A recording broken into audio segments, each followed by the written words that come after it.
Ashamaa harka funee hordoftoota chaanaalii haaraa kanaa hordoftoota chaanaalii Shimeetiib akkam jirtu baga nagaadhaan gara chaanaalii kanaatti dhuftan odeeffannoo baay'ee gabaabduu taatee garuu kan ergaa qabdu isiniif qabadhee dhufeen jira. Har'a odeeffannoon ani isiniif qabadhee dhufee shamarran qaama keessan dhiirotatti moobayilaan laayivii agarsiistan imo irratti ta'uu danda'a. Chaatiiwwan biroo irratti ta'uu danda'a. Yennaa jaalallee keessan waliin fageenya irratti haasoftan janjanaa irratti jechuudha. Of eeggannoo isin gochuu qabdan.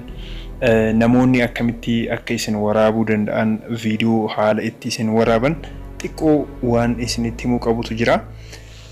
Namoonni hedduun keessan beekuu dandeessu appilikeeshinoota iskiriinii riikoord godhan jechuudha. Appilikeeshinoota iskiriinii riikoord godhan kanneen akka easy recorder, do recorder warra jedhamantu jiru appilikeeshinoonni kunneen jechuudha. Waa'ee appilikeeshinii isinitti himuu fi miti. Yennaa isin laayivii waliin haasoftan mee harma keenyatti agarsiisi, mee tafa keenyatti agarsiisi akkana akkas jedhee jechuudha.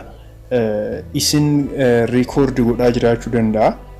Garuu yennaa isin waan isin jedhame hundumaa gootan jechuudha. Viidiyoon isin record godhamtan sun maal akka ta'uu danda'uun isinitti himaa jechuudha. Afaan Ingiliffaatiin weebsaayitii san www. jedhee maqaa san yoon kan kaasu ta'e yuutuubiin na adabuu danda'a.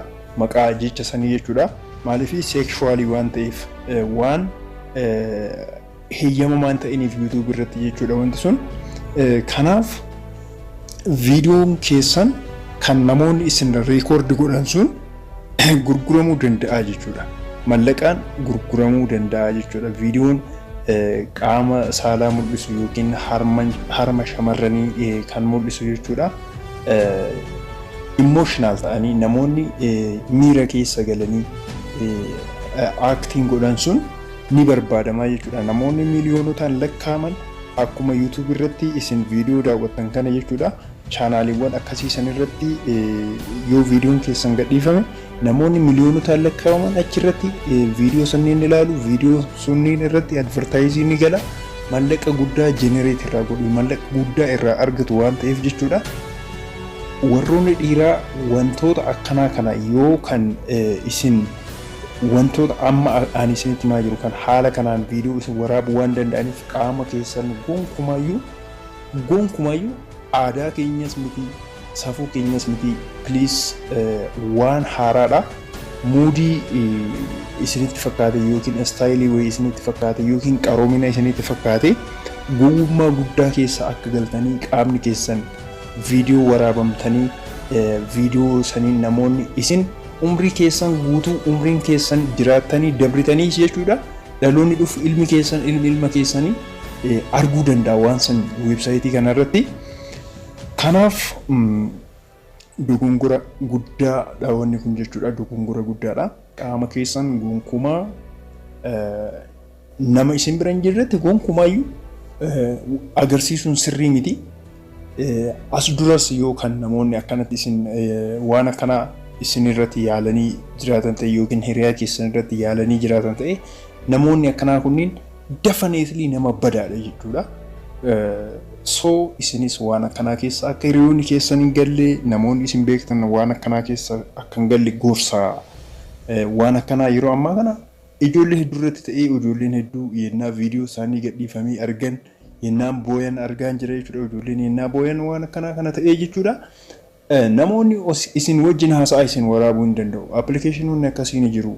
Kanaan alas direct record isin gochuu hin danda'u. Siistamiiwwan hedduutu jira yeroo kanatti.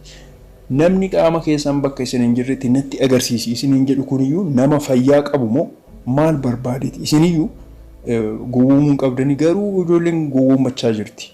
Gowwoommattee wanti akkanaa kun irratti ta'ee booda iyyaa jiru. Qaama qullaa keessan namni yoo riikoordi isin godhe jechuudha. Mallaqa guddaadhaan gurgurachuu waan danda'uuf jechuudha.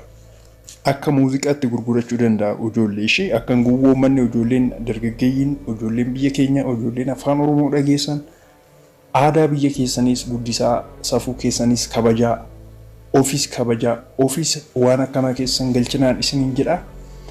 Ani Shimeedhaa kan Shimeemaan irratti na beektan chaanaaliin kiyya yeroo muraasaaf waan rakkoo godhatee fi chaanaalii kana subscribe godhaa.